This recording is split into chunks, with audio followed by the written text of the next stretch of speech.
Dunanay usa ka fire station nga gigamitan og kuryente gikan sa adlaw. Kini ang gipasigarbo sa Island Garden City of Samal ug didto kini masinati sa Talikod Island Substation sa Bureau of Fire.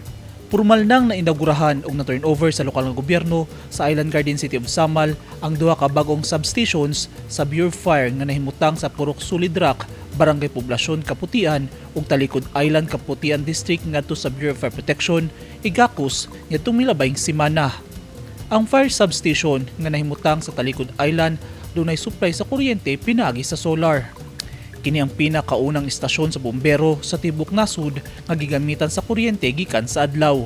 Gawas nini nakadawat sab og fire truck ang Talikod Island nga dunay kapasidad nga 4,000 liters. Ang proyekto gipunduhan sa gobyerno pinaagi ni Congressman Alan Tuhali samtang ang lugar nga gitukuran niini gihatag sa lokal nga gobyerno sa Samal sa pagpanguna ni Mayor Aldavid Uy. Gipasalamatan ni Mayor Uy ang tanang mitabang sa proyekto hilabi na si Congressman Duhali. Naglaraw usab ang mayor nga sumaabot nga panahon magtukod og uban pang mga pasilidad sa isla ug makapalit na sila og klase-klaseng mga ekipo pinaagi sa tabang sa 9th Council ug Congressman.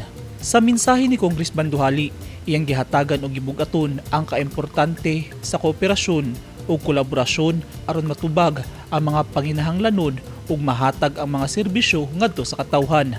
Mitambong sab sa aktibidad ang BFP 11 Regional Director nga si Richard Arbutante kinsa midunar og upat ka set sa personal protective equipment kon PPE ngadto sa fire substations.